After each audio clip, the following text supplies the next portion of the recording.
नमस्ते दोस्तों, मेरी सभी बहनों को वट सावित्री व्रत की बहुत बहुत शुभकामनाएं। ईश्वर आपका वैवाहिक जीवन सुखमय बनाए रखे और आपके घर में सुख समृद्धि का वास हो। दोस्तों, इस वीडियो में मैं आपके साथ शेयर करने जा रही हूँ कि साल 2025 में वट सावित्री का व्रत कब रखा जाएगा, दिन व तारीख, पूजा का शुभ मुहूर्त, पूजा विधि, अमावस्या तिथि कब से कब तक होगी, वट सावित्री व्रत के नियम क्या हैं, गर्भवती महिलाओं को यह नियम कैसे करना चाहिए, अगर पीरियड्स आ जाएं तो पीरियड्स में यह व्रत कैसे किया जाता है, नहाए खाए कब और कैसे करना है, बाल कब धोना है, और भी व्रत से जुड़ी ऐसी बहुत सारी बातें जो व्रत के दौरान कहीं भूल न जाएं, आपको बताऊंगी। चलिए दोस्तों, वीडियो शुरू करते हैं। वीडियो अच्छा लगे तो वीडियो को लाइक शेयर ज़रूर कीजिएगा और हमारे चैनल को सब्सक्राइब ज़रूर कीजिएगा। दोस्तों, वट सावित्री व्रत ज्येष्ठ माह की अमावस्या तिथि को किया जाता है। ऐसी मान्यता है कि ज्येष्ठ मास की अमावस्या को ही सावित्री ने यमराज से अपने पति सत्यवान के प्राण बचाए थे। व्रत महिलाओं द्वारा अपने पति की लंबी आयु और सुखी जीवन के लिए किया जाता है। इस व्रत में बरगद के पेड़ की पूजा कर परिक्रमा लगाई जाती हैं। इस दिन शनि जयंती भी मनाई जाती है।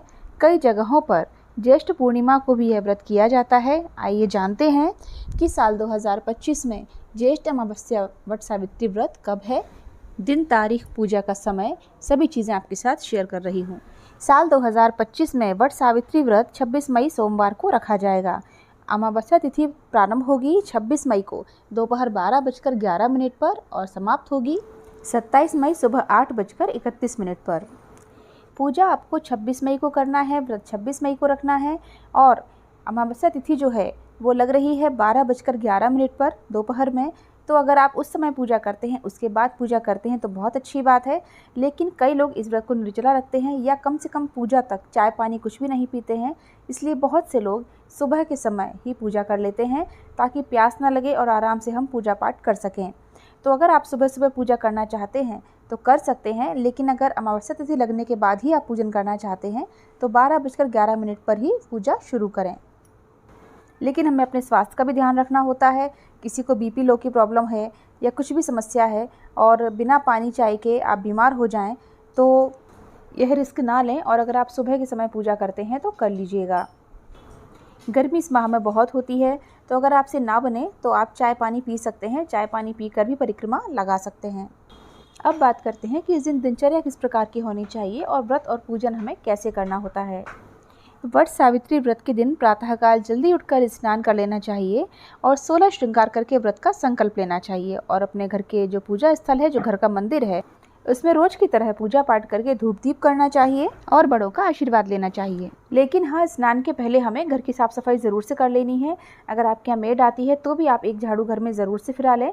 घर का दरवाज़ा आपको अवश्य रूप से साफ़ कर लेना चाहिए। जो घर के बाहर की जो देहली होती है वो ज़रूर से आपको साफ़ कर लेनी चाहिए। उसके बाद ही स्नान करके पूजा पाठ के कार्य शुरू करने चाहिए। उसके बाद साफ़ सुथरे किचन में बढ़िया साफ़ सुथरी गैस पर आप सबसे पहले प्रसाद बना लीजिएगा। जो पूड़ियाँ बनाई जाती हैं, बरगद के फल वगैरह बनाए जाते हैं, गुलगुले बनाते हैं, जो भी बनाते हैं आप बना लीजिएगा।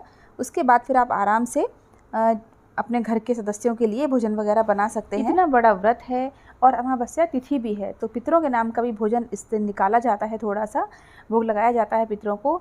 तो आप भोजन में प्याज लहसुन का सेवन ना करें, बिना प्याज लहसुन का भोजन ही बनाएं। प्रसाद वगैरह आप बनाकर पहले से रख लेंगी तो निश्चिंत हो जाएंगी पूजा के लिए। तो प्रसाद बनाकर रखने के बाद आपके घर के जो ज़रूरी काम हैं, बच्चे वगैरह कहीं जा रहे हैं या पतिदेव कहीं जा रहे हैं तो उनके आप व्यवस्था कर दें, नाश्ते पानी की जो भी है। उसके बाद आप सोमवती अमावस्या की पूजा कर लें। अगर आप पीपल के पेड़ की पूजा करते हैं तो वो करके आ जाएं। जो भी घर के पास में पीपल का पेड़ हो, ज़्यादा आपको थकान ना हो, इस प्रकार से आप पेड़ देख लें, पास में पूजन करके आ जाएं। और अगर पीपल के पेड़ की पूजा आप नहीं कर सकते हैं तो आप घर में तुलसी की परिक्रमा भी कर सकते हैं, क्योंकि सोमवती अमावस्या को तुलसी की परिक्रमा भी लगा सकते हैं, जो कि 108 लगानी होती हैं। परिक्रमा कभी खाली नहीं लगाई जाती हैं। तो आप 108 चॉकलेट है, मूंगफली के दाने हैं, इलायची दाने हैं, कुछ भी चीज़ आप ले सकते हैं, कोई ड्राई फ्रूट्स ले सकते हैं, उनसे आप परिक्रमा लगा लीजिएगा। फिर जो प्रसाद है आप बच्चों में बांट सकते हैं या फिर सुहागिन महिलाओं को दे सकते हैं। उसके बाद फिर आप घर आकर भोजन की व्यवस्था कर दें घर में सभी के लिए। और जो पूजन की थाली है आप एक दिन पहले ही रात को तैयार कर लें ताकि सुबह आपको जल्दी जल्दी काम हो जाए, आपको ज़्यादा थकान ना हो। बस जो ऐपन जो बनाते हैं इसमें वो आपको रात को बनाकर नहीं रखना है, नहीं तो ख़राब होने का डर रहता है। बाकी आप सारी व्यवस्था कर लें, एक जगह सारा सामान इकट्ठा कर लें जिसमें आप सुबह जल्दी से थाली लगाकर तैयार कर सकें। और पंखा आप ज़रूर से मंगा लें क्योंकि इस दिन पंखे का बहुत अधिक महत्व होता है। और आम मंगा लेने हैं आपको क्योंकि आम, खरबूजा, लीची, अंगूर, केले, इस तरह से आप 5 फल चढ़ा सकते हैं इस दिन। और आम का इस दिन विशेष महत्व होता है। आम सुहागिनों को भी दान में दिए जाते हैं। पूजन की जो भी सामग्री है आप एक दिन पहले मंगवा लीजिएगा। अगला वीडियो जो आएगा वो पूजन सामग्री का ही आएगा, डिटेल में आपके साथ शेयर करूंगी। तो जो घर में अवेलेबल है उनके अलावा जो आपको मार्केट से मंगाना है वो आप एक दिन पहले ही मंगा लीजिएगा। काले चने का बहुत अधिक महत्व होता है क्योंकि काले चने के रूप में ही यमराज ने सावित्री को उनके पति के प्राण वापस किए थे। तो काले चने रात को भिगो दीजिएगा क्योंकि पूजन में लगते हैं ये सुबह के समय, और इन्हीं से व्रत का पारण किया जाता है। पूजन के बाद पानी से इनको निगला जाता है और फिर व्रत का पारण किया जाता है। उसके बाद ही आप कुछ खा सकते हैं। अब चूँकि इस दिन वट वृक्ष की पूजा की जाती है तो वट वृक्ष के नीचे हमें थोड़ी सफाई कर लेनी है। सावित्री सत्यवान की प्रतिमा अगर आपके पास हो तो वो रख लीजिए, नहीं तो फिर एपन से बनाया जाता है इनको। वट वृक्ष के ऊपर वट वृक्ष पर जल चढ़ाकर कुमकुम, अक्षत, सभी चीज़ों से हमको उनको पूजना होता है। सुहाग की सामग्री आप ज़रूर से चढ़ाएं और कच्चे सूत के धागे को वट वृक्ष के ऊपर कहीं पर अटकाना है हमको। फिर उसके बाद हमको 12 या फिर 108 परिक्रमा लगानी है। उसको लपेटते हुए जहाँ पर धागा ख़त्म हो जाए वहीं पर हम उसको छोड़ देंगे और परिक्रमा पूरी कर लेंगे। अगर आप 108 परिक्रमा लगाते हैं तो माला हाथ में लेकर लगा सकते हैं, एक एक मोती खिसकाते हैं, परिक्रमा लगाते जाएँ। और अगर आप चने से लगा रहे हैं तो 12 चने हाथ में ले लें, एक एक चना परिक्रमा करके डालते जाएँ। और वट वृक्ष की पूजा के बाद हाथ में काला चना लेकर हमें कथा पढ़नी होती है। उसके बाद हवन किया जाता है। उसके बाद आरती की जाती है वट वृक्ष की और सावित्री सत्यवान की। उसके बाद वट वृक्ष को पंखे से हवा करें, उनका आशीर्वाद लें और उनसे एक मित्र की तरह, एक सखी की तरह गले मिलें। उसके बाद हमें 12 चने निगलकर व्रत का पारण करना होता है। और सासू माँ या फिर जेठानी या फिर ननद, किसी को भी बायना देना होता है जो सुहाग की सामग्री आपने चढ़ाई है।